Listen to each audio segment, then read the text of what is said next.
2, 1. Hello, it's Tom Jacobs with the Power Networking Club. Here with Joan Zietlow for another Power Health Talk with our special guest, Lisa Marsh. Joan, take it away. Thank you, Tom. And welcome, Lisa. And thank you so much for being with us today. We appreciate your time and we appreciate all the information that you're going to be sharing with the people that'll listen today and also with those that will be listening in the future. So Lisa and I met about 3 years ago at a networking event for millionaires. And so we started talking about our different businesses, what we're trying to accomplish, how we were going to accomplish it, all that sort of thing. And we're both into health from a different perspective.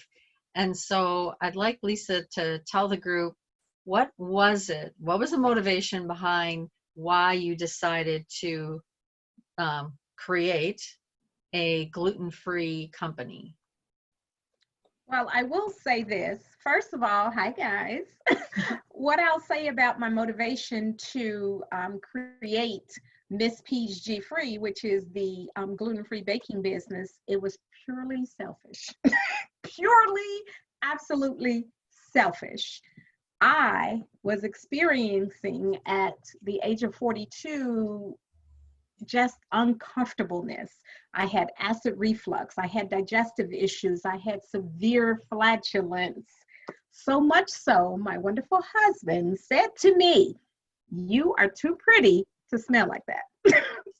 So when your spouse starts saying stuff like that, you got to make a change. Yeah. Not to mention, I was just always uncomfortable. I was tired. I was just not understanding what was going on. So as we always do, I went to the doctor. The doctor said, stop eating fruits and vegetables, stop eating dairy, stop doing this, stop doing that. And I was thinking, isn't that stuff supposed to be good for you, especially fruits and vegetables?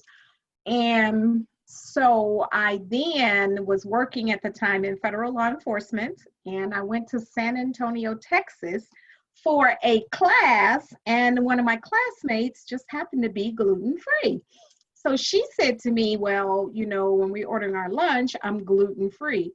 I looked at her like she had two heads. I had never heard of that.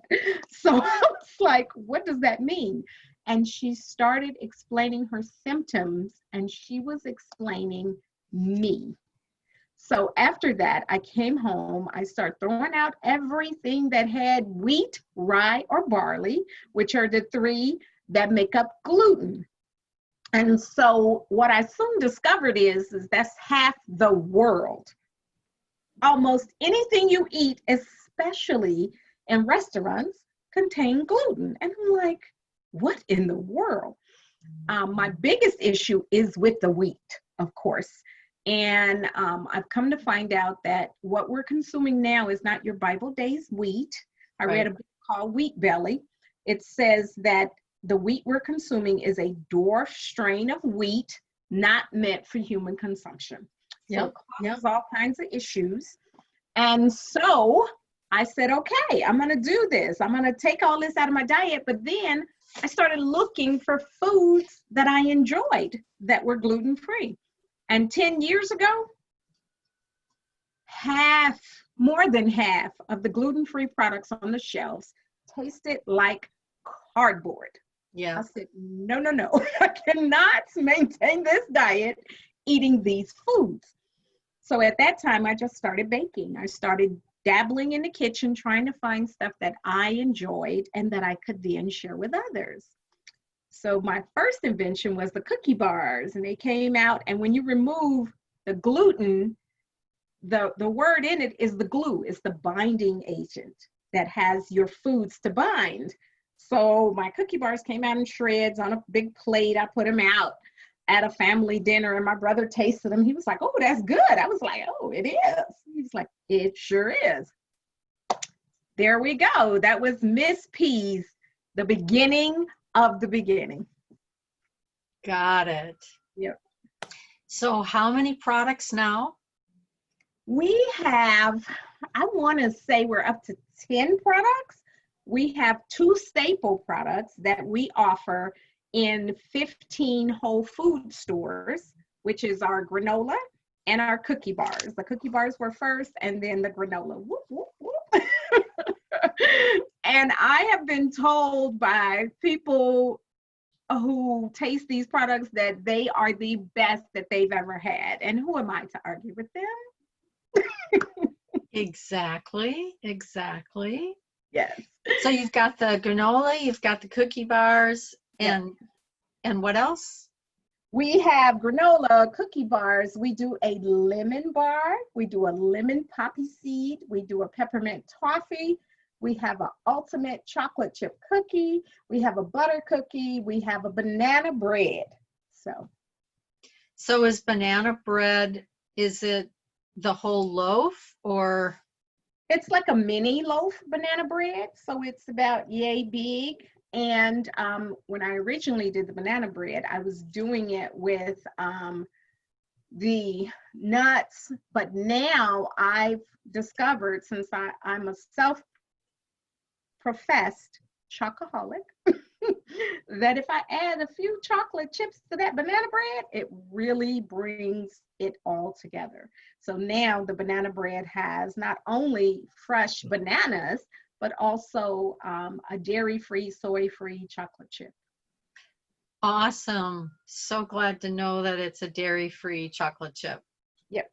Because there's so many people that can't, they have as little tolerance for dairy, and especially once you have somebody who's gluten sensitive. And talk a little bit about what's the difference that you found between being gluten sensitive compared to having a gluten allergy, like a celiac person. Right. The people who have celiacs, a lot of those have a their cases are so bad. If they get a little bit of gluten, many of them could end up in the hospital. Yep. And so they have to be so careful. Those of us who are intolerant, because I'm intolerant, I don't have the celiac. And they do tests to determine whether you have that or not. I had a blood test and a biopsy, and those determine whether you actually have celiac or whether you're just gluten intolerant. And many of us are just gluten intolerant, which means our bodies can't digest the gluten, which is pretty much the same as the celiacs, but theirs is just a stronger form of it, and they can't have anything that has to do with wheat, rye, or barley on any level. I mean, shampoos and makeup, a lot of things have wheat in it, and we never realized it until you actually start observing what you're using on your body and putting into your mouth. So celiacs is a really extreme case where they're truly allergic to this, and they could end up in prophylactic shock. They could end up in the emergency room. They could end up really being sick from it. And I've read that if you have the celiac, I don't know if it's called chromosome or whatever it is, and you can't have the wheat, if you continue to put it in your body, it can actually turn your body against you and can form certain cancers. So you really have to be careful if you've been diagnosed as having celiac disease. Those of us like me who are intolerant means I can't tolerate it. My body doesn't like it. It attacks your villi and doesn't allow your body to get the necessary nutrients in order for you to be okay. So you're lethargic. Like I said, for me, acid reflux, digestive issues, and these things just would not go away. And at one point I was just drinking water and I was still sick, still not feeling well. So it just really catches hold of your body and does not let you go until you eliminate that. And that's what I had to do. Yeah. There's a lot of people that have autoimmune issues like lupus and Hashimoto's and some of the different autoimmune. And what unfortunately Western medicine doesn't do is doesn't tell them, okay, the first two things, if you have any autoimmune issue going on, is you get off of gluten, you get off of the combination gluten zonulin, and you get off of dairy, because both of those will cause leaky gut.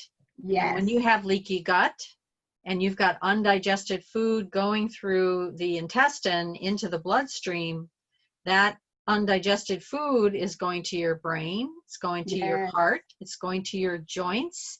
And so it sucks your energy down. It creates a ton of inflammation in the body. It goes to the thyroid. All those areas, your body starts trying to address that foreign body.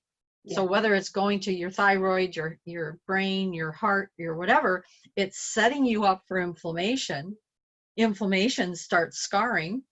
Inflammation is the start of cancer. And so if you don't back into, well, why do I have an autoimmune issue in the first place?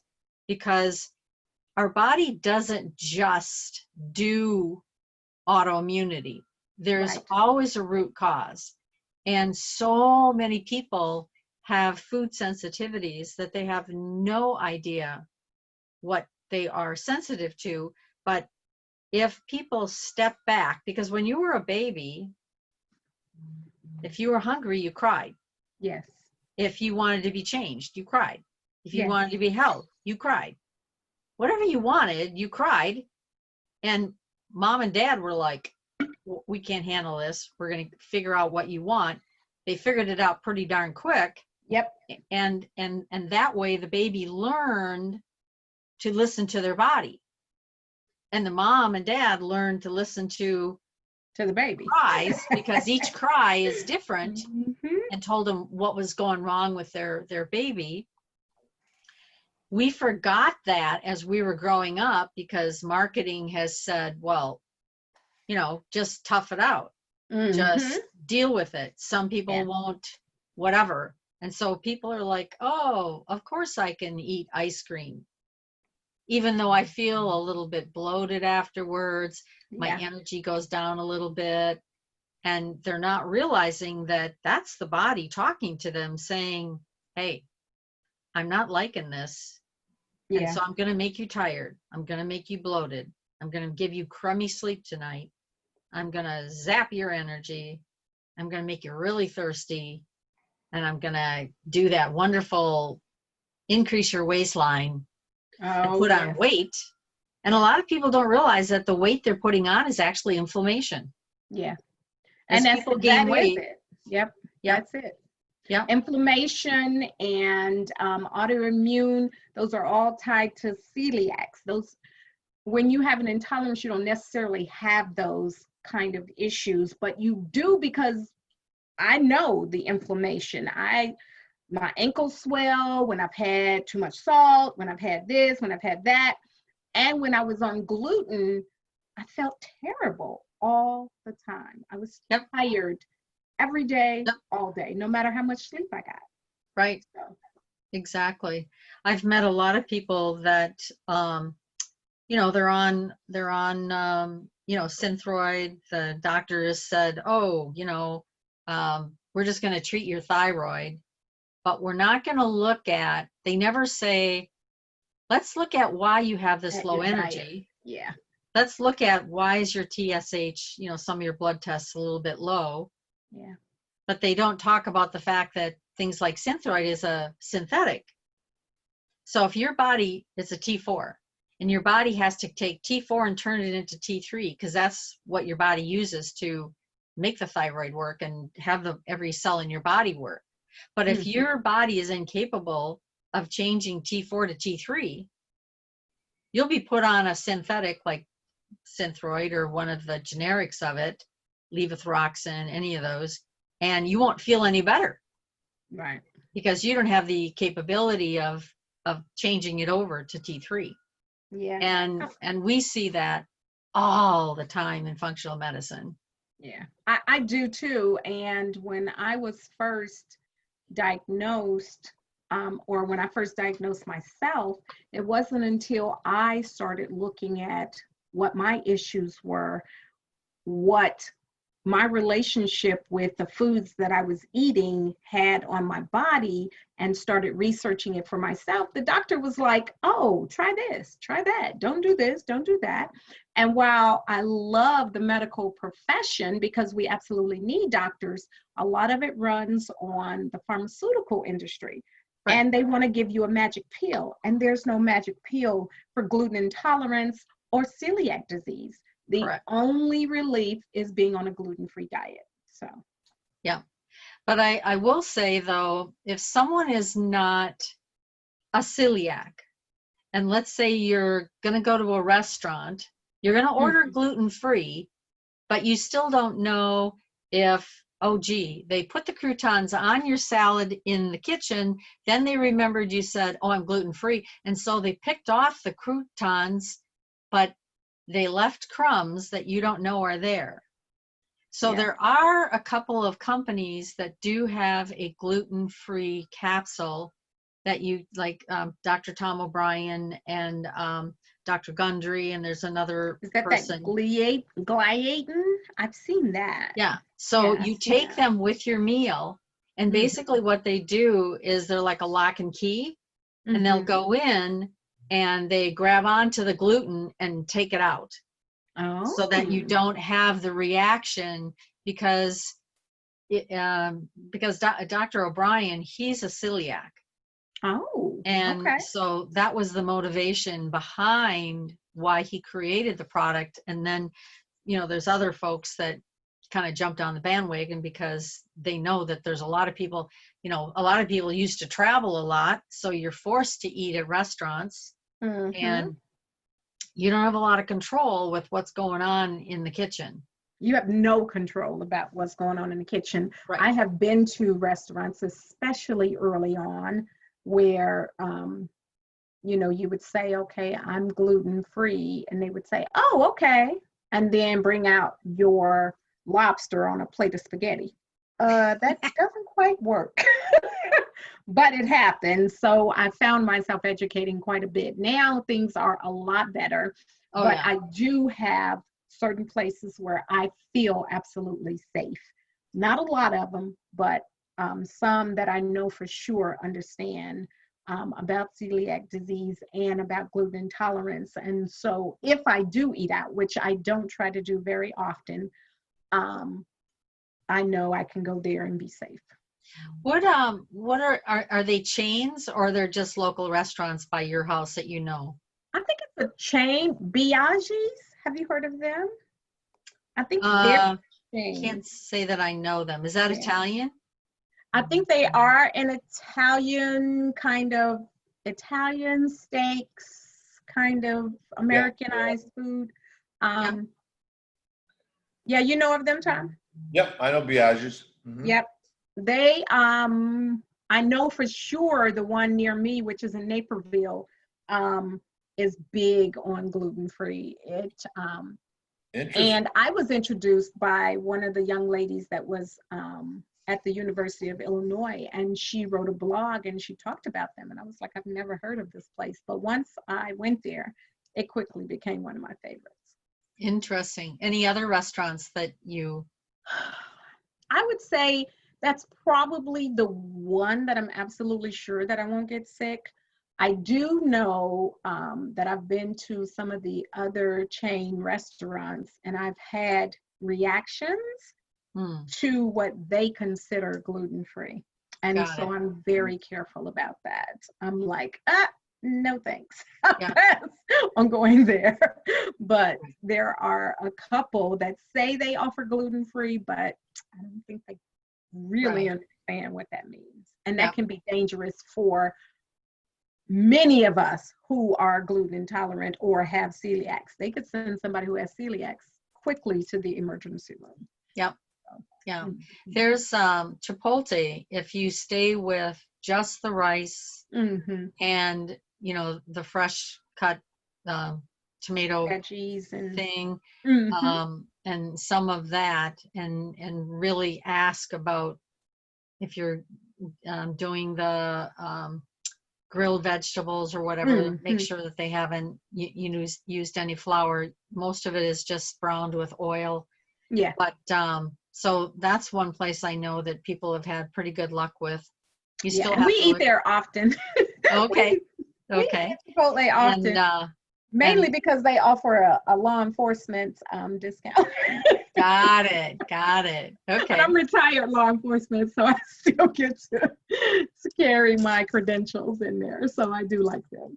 Absolutely. Yeah. And the other thing to just take note of is that for people who like sushi, Mm-hmm. a lot of the sushi rice is not gluten-free. Oh, see, my daughter So, loves sushi, but I've never developed a taste for it. yeah. So, but you know, there's a lot of sushi where it's just the the flat green roll, the flat paper that you roll the stuff in. The like the sesame? Yeah. So the green sheet, and then you can put the rice, and then Mm-hmm. you can fill it with vegetables. So you can do the cut up avocado, carrots, jicama, and then a bunch of, you know, spices in there, and that is an awesome dinner and hors d'oeuvre. Oh. It's totally gluten free. So just keep So that which in part mind. of If it has the gluten when you do you I'm said talking about the rice. restaurants that do the sticky rice, Oh, the sticky rice. that's where if Where you the ask the gluten comes restaurant in. if it's gluten free, that's where you'll find out. And that one I learned through Tom O'Brien, because he travels so much, and he used to think that going to a Japanese restaurant was his savior, because what can go wrong with some rice and some veggies? Right. And but then he was not feeling really well, and it turned out that when he started talking to the folks about, is there anything with gluten here, and like, oh well, we Yeah. mix this in the sticky rice to make it sticky. Sticky. Yeah. Yeah. Well, So, they mix wheat in a lot of things. One, because it's cheap. Yep. It's very cheap, and they use it as a thickener, and they use it as something that a filler. Right. Because when I make my spinach and artichoke dip, nowhere in my recipe does it say add flour. But at every restaurant I've been in, it's always contained gluten. I'm like, how? So, oh, interesting. Yeah. Well, I'll have to get your avocado dip my recipe. spinach and artichoke dip, yes, It is phenomenal.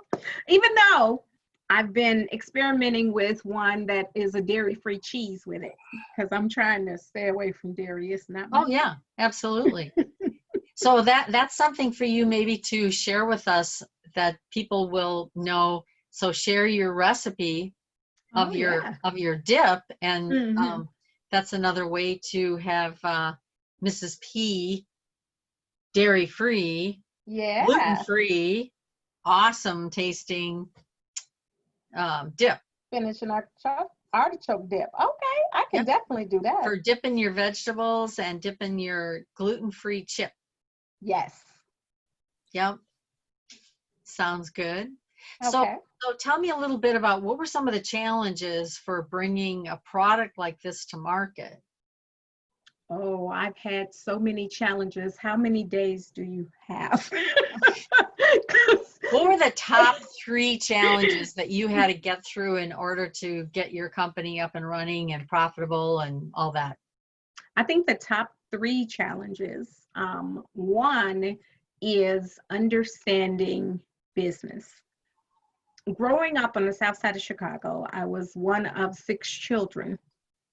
We were raised all over the south side, extremely unwealthy, and didn't really know anybody who owned a business or who was in business. So once I decided that this was something that I needed to do, I needed to educate myself. So I took several cohorts, and the first one I started with was through Sunshine Gospel Ministries, now called Sunshine Enterprise, on 61st and Eberhard in the city. It was a 12-week class that taught us about cash flow and money management and even insurance.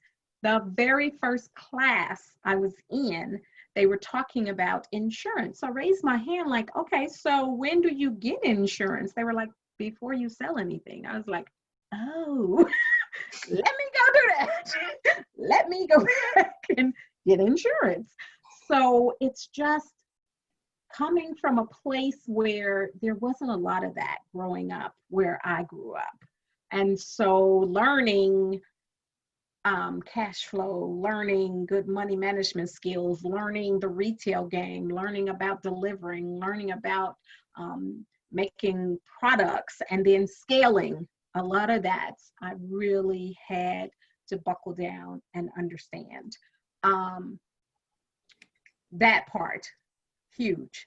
Next is having the necessary resources to grow a company, because to take it from just an idea in your head to be able to put it down on paper, to then be able to formulate a vision and a mission and goals and a way to move forward. If you don't have the necessary resources, none of that's going to work. None of it. And starting a small business, luckily for me, I met people early on who have helped steer me to where I didn't make, the $2,000, $3,000, $4,000, $5,000 mistakes that a lot of small businesses make, and that money's just gone and no way to recoup it, and it's just gone. So I was very. I did fortunate. that. Yeah, my very first meeting I did at the convention center in Chicago, which is all what do you call it, union. Mm-hmm. And so they stole my plants because you were supposed to rent them from them. You weren't supposed to bring your own. I had to pay $500 for electrical that I wasn't anticipating. I paid something like $2,000 for the booth and something else. Oh, I had to pay for my parking at O'Hare for a couple days, and there was something else. I know there was something else. I can't remember what it was, but basically, I want to say it was pretty close to $3,000, and I didn't sell a thing. Yeah. Because I didn't know what I didn't know, because I went to this meeting that was going to be all women, and I know women are more conscientious about health than men, but they were way more interested in the person who was talking about hair, nails, clothes, makeup, all the cosmetic things. Totally. Yeah. And all the stuff that was of the health related, we were just kind of talking to each other. So how's your day going? Oh, you got these bamboo pillows. Yeah, they're not buying any of that, are they? No, because sleep is not really a subject they care about. Yeah. And so and that's the big thing. You don't know what you don't know, and that's all of us, and we're gonna make those blunders and slips. And I am so blessed that the people who are in my circle have said, you don't need to pay that kind of money, and what if you don't sell anything?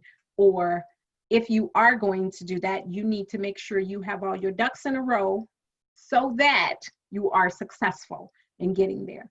And that's the third thing for me, is learning to ask for help and listening to my mentors, listening to those people who have gone before me, who have paved a way, and understand some of the things that I never understood until, I had to bump my head a few times. Then I'm like, oh, okay, I'll listen to you. let me listen. What did you say again? Then it starts to click. But so there is a lot to running a small business, as you know. But I think the biggest thing is having perseverance and then understanding from where your blessings flow. And I have those two things in spades. So. Got it. Mm-hmm. So did you go down the road of setting aside a bunch of money to fund your business, or did you go out and get a business loan? I kind of did both. When I first started the business, I would I started it from my federal law enforcement salary. So I would just take money from there and move it over to the business and move it over to the business and move it over to the business. And then finally last year, I took out a small alone. Yeah, I took out a small loan last year, but also I told you I'm a big Dave Ramsey fan. So my biggest thing is generating enough revenue where I can pay this loan off and keep moving. Just keep moving, keep building.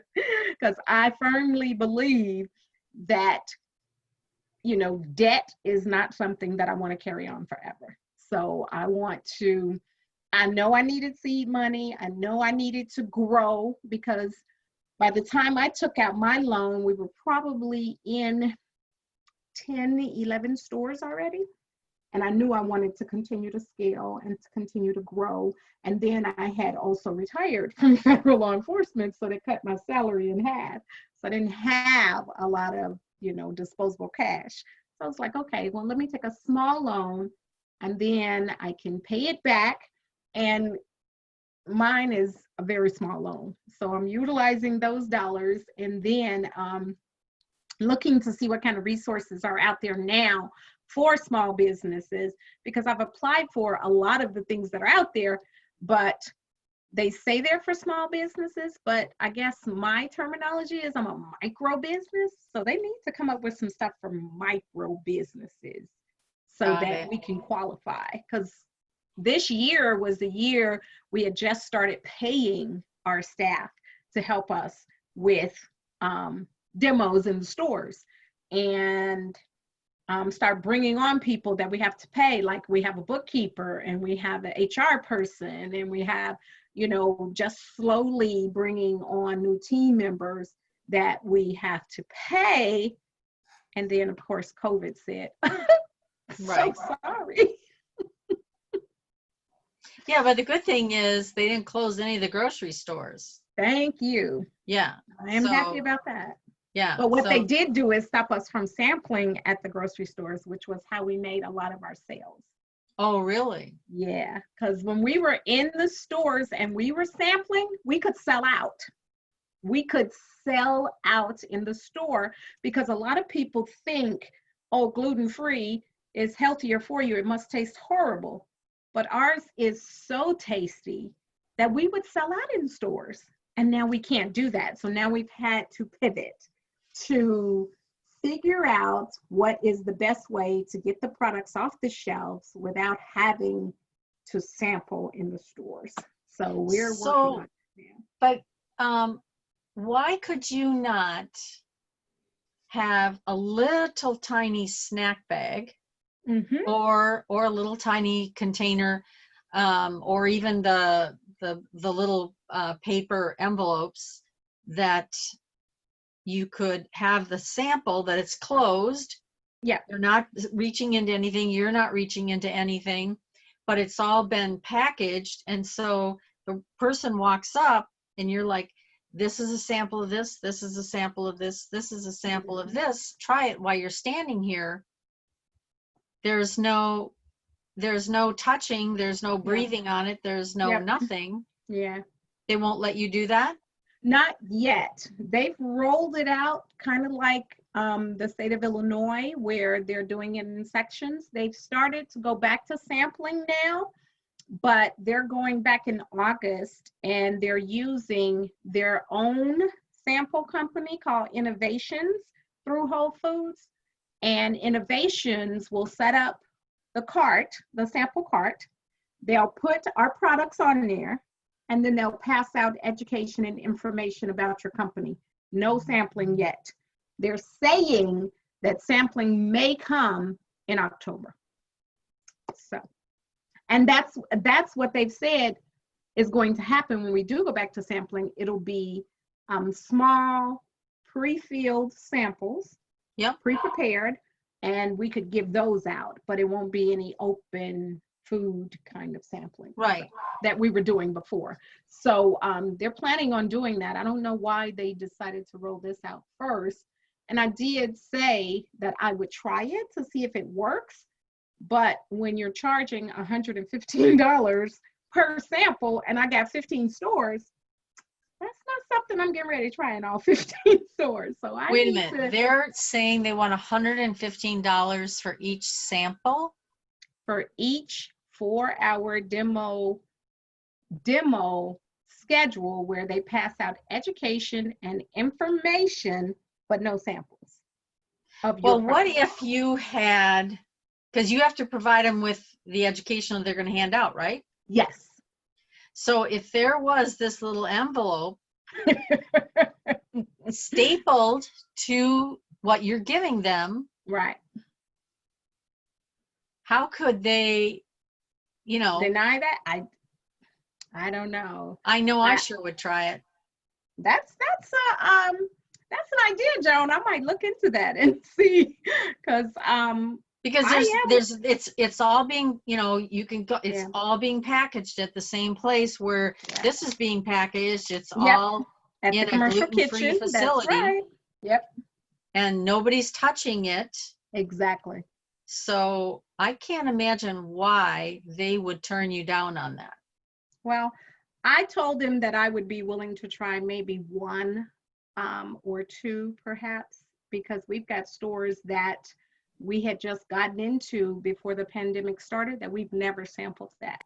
And so our products are there. We have not engaged that community. We have not talked to them about who we are, why we exist, and what we're doing, so they don't know that we're even in the store. And then Right. during the pandemic, you can only, Whole Foods says they only wanted you in one store a day. You couldn't visit various stores in one Sure. day.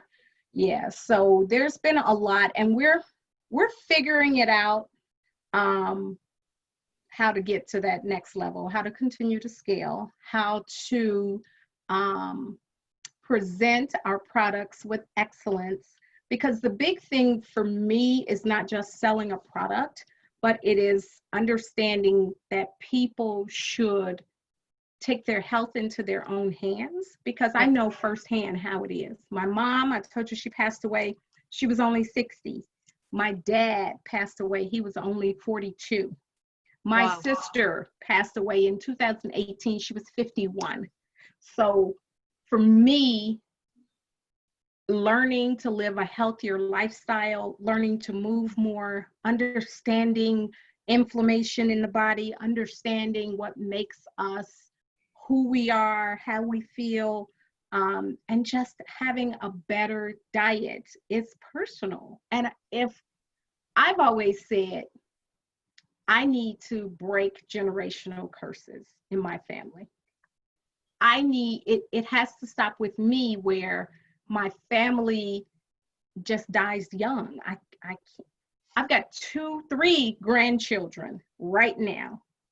I adore them. I told them I want to be around to Yep. see your children. Yep. So I want to see my grandchildren's children. And so in order to do that, I have to take care of me. I have to get better every day. I'm up every morning. I'm praying. I'm exercising. I am reading. I am understanding that each day you have to improve. And that's what I want to pass on to people. Improvements, knowing who you are, what your body can handle. Because some of us can't handle gluten. I think none of us handle gluten, but you know, people say they love it. They have a love affair with wheat. So who am I to bust up a love affair? However, I do tell them that the wheat that we're eating is just not good for our bodies. Correct. It just does not work. It's almost like plastic. So, Correct. and it presents itself so many different ways. Some people have skin lesions. Some people have, you know, diarrhea. Some people have blockage. It's just all kinds of different ways. So I encourage people to at least try a gluten-free diet to see if you feel better, because you never know until you try. Exactly. Exactly. So if you were talking to someone about going gluten-free, Mm-hmm. what's your advice for, because there's a lot of people that'll be like, oh, gluten-free, I have to give up everything Yes. to go gluten-free, which is not true, especially It's nowadays. not true. Definitely not true. But Definitely not. what's your advice to people on on starting to move towards that? If you're going to move toward a gluten-free diet, I would say the first thing is to do your homework. Find out,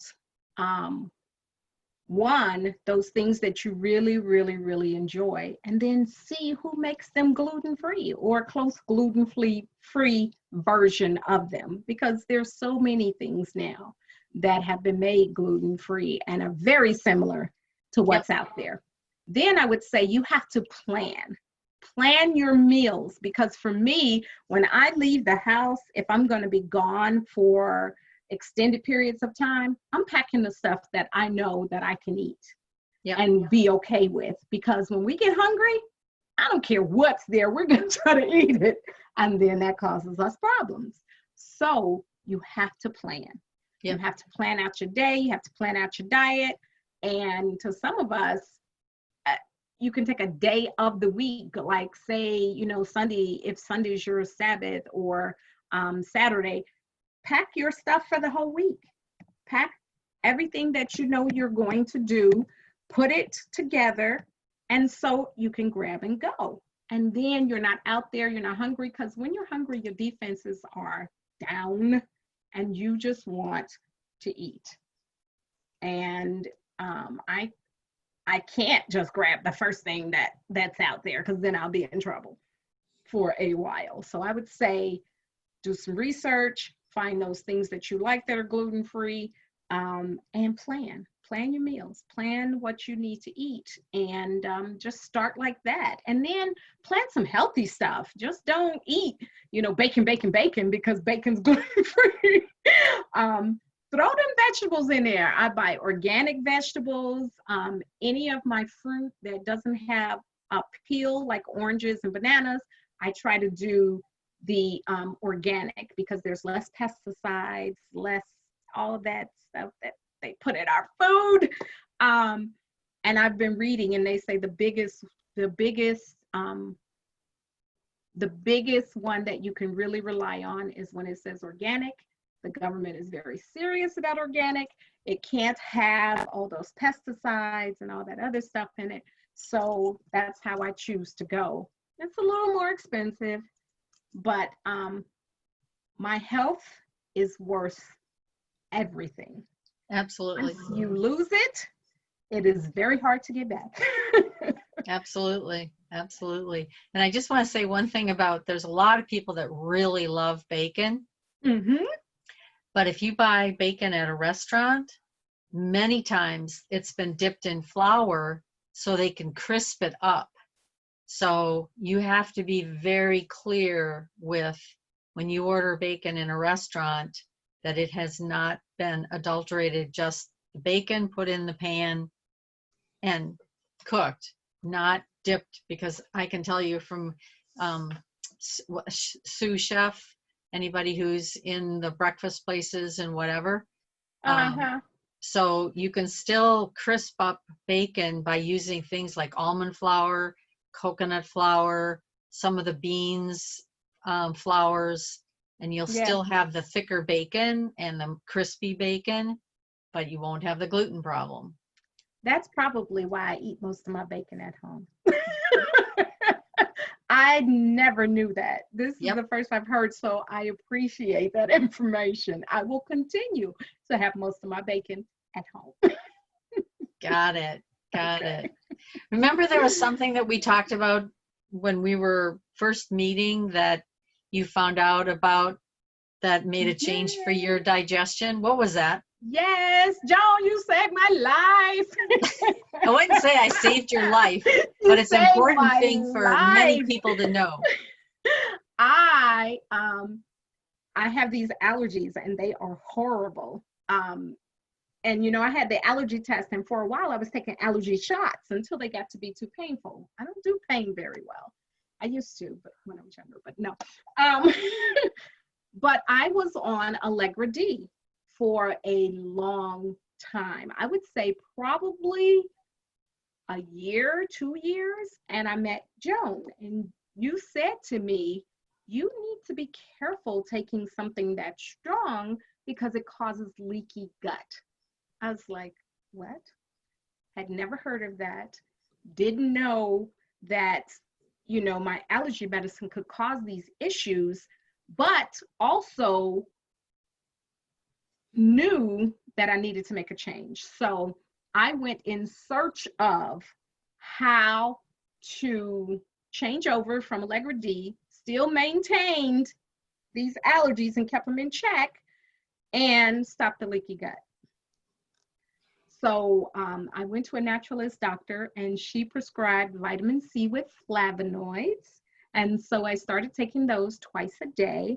I was able to come off of the Allegra D, and I started taking something, I think it was Dr. Guidry, for leaky gut. And feel 1,000 times better today. So I say again, Joan, you saved my life. I won't go that far, but it's good for people to understand that leaky gut can come from many different, angles and where we least expect it. I think one of the most interesting ones is I had a patient who was definitely super sensitive to gluten, and she was gluten-free, dairy-free, was not eating any food sensitivities that on her testing, but she still had these feelings of there's gluten somewhere. Yeah, and where we up. found it was at a big box store where they sell supplements at supposedly wholesale cost, and the gluten was in her D3. Wow. Yeah. So you really have to, and that's why I only work with pharmaceutical grade supplements. I won't work with anything from a Walgreens, a Costco, a lot of the vitamin shops and stuff like that, because they're not pharmaceutical grade. Yeah. And it's my important. nutritionist doctor is like, she put me on a probiotic, she put me on a vitamin C with flavonoids, she put me on a Meta Balance for my power surges. And Yep. So, yeah. Very cool. Yep. Well, is there anything that you want the group to know before we jump off and open up, if Tom has any questions for you that I haven't asked? I just want the group to know that there can be life after gluten, and it can be healthier and vibrant, and you can love living and getting better every day. It's possible. And I think I'm living proof of that. So yeah. Check me out. Yeah. People don't realize how much gluten takes their energy out of them, and they don't realize how much weight it puts around their middle. Yes, a lot. Yeah. A lot. And I concentrate on my middle. I'm going to have abs someday. So. That's awesome. Okay. Well, thank you so much for being with us. We really appreciate your time. Okay. And so, Tom, I'll let you finish the recording, and then if you have any questions for Lisa. Yeah, sure. I want to ask you a quick on a soundbite. What do you do for pizza and pasta? Pizza and pasta that are gluten-free. One, Biaggi's. Pizza and pasta that are both gluten-free, both delicious. You can get those there. I also recommend Beggar's Pizza, gluten-free. They only come in the 10-inch, but they still pile on the meats, and it's still very good. That is when I do indulge in dairy, which is not often. But every now and then I got to have some pizza. But yeah, I would say hit Biaggi's, hit also Giordano's has a gluten-free pizza. So they are possible, and some of the big names understand that there are people out here with these issues, and so a lot of them are now giving you a gluten-free alternative. Yeah, Domino's has gluten-free crust. And I've heard that Domino's, you have to really be careful because that people have been getting reactions from there. And a place that I really loved pizza before I was gluten-free was Home Run Inn, and I can't do theirs either. They have a gluten-free? Yep, they got a gluten-free pizza, but I can't. It gives me a reaction, but I think that people have to know their sensitivity. And Yeah. that's what it's all about. It's about knowing your own body and what you can handle. And I can't do either of those. Yeah. There's cauliflower Yes. pizza crust that you can get in the freezer area, and then you Yes. put your own stuff on it, and those are really good. Yeah, I like that. I like the cauliflower crust pizzas. Yeah. Yep. And there's a company, I can't think of the name of it right now, but you get the sack, shall we say, and it's all gluten-free. Then you just pour it in and mix it with your liquid ingredients, and then press it out onto your sheet, and then you bake it for a little bit, and then you throw your toppings on it, and then you bake it again, and it's very fast. It's not like it's it takes a long time. Yeah. And even Mod Pizza has a gluten-free crust where you can then, not only does Mod have a gluten-free crust for their pizza, but they also have a dairy-free cheese. So it's the best of both worlds. You can get your pizza, you can load it with veggies, you can put a little bit of meat on there, and then load it with your dairy-free cheese. It's a great alternative. very cool. Yep. And what is dairy-free cheese? Is that made with almonds? Some of it's made with almonds, some of it is plant-based. Some, it just depends on which dairy-free cheese you are looking for and which ones you like. All of them have a little bit of a different taste and texture, so it's really what you like. If you're plant-based, they have those, or if you're a nut lover like me, I love nuts. And so I don't mind having the almond cheese. Yeah, there's almond milk, there's almond cheese, there's coconut milk, there's coconut cheese, there's coconut yogurt, there's coconut ice cream. Yep. There's almond and all ice of those cream. are dairy free. All the coconuts, the So brand has the coconut stuff that's dairy free. Yeah. Really good too. Yeah. The only glitch with So-So, I think it's So-So, is you really have to look at the amount of sugar. Oh yeah, but that's a lot of yogurt. A lot of yogurt. You really need to understand the amount of sugar that's in there, because sugar is more addictive than wheat, and it's so not good for us. So in my baking, I've started to cut out a lot of the processed sugar. Yeah. But you can work with things like monk fruit. That's what I'm doing. Monk fruit and stevia. Yep. So, looking for some natural alternatives to processed sugar. Excellent. Yep. Tom, any other questions? Do you have a cookbook? I don't have a cookbook, but I do have several solid recipes that I truly love. Maybe I'll put something together. I like that, Tom. I love ideas. Yeah, I would suggest a cookbook because I'm sure you're planning to expand your line. Are you not? Are you planning to get into the pizza and pasta sector? Well, right now, my biggest thing is getting into more retail establishments and sticking to snack foods right now. Now, once we are firmly established in retail and restaurants and yogurt snacks and Miss P's is everywhere, then we definitely will take a look at those things that we like to eat. And we want to make sure that we have some healthy alternatives, because it's all about that for me, is being healthier. Awesome. Yeah, well, thank you so much. This has been really helpful, and I'm sure you're going to get a lot of new customers from all these sound bites we're doing for you. Wonderful. And, I just want to ask you, to give us your power minute. Give us your business in one, in 1 minute. 1 minute. Okay. Have you ever had digestive issues? Have you ever had acid reflux? If so, it's probably your diet. Check out Miss P's G-Free, where we bake delicious, nutritious, and healthy gluten-free products that will make you wonder why you ever needed gluten. Check us out, Miss P's G-Free, at Whole Foods Markets and coming to one near you soon. Take care, stay blessed, stay healthy. That was awesome. And what is your website? Our website is www.mspsgfree.com. Excellent. Thank you. Yep. Okay. Well, that's a wrap. We posted about a dozen sound bites already, so you can Nice.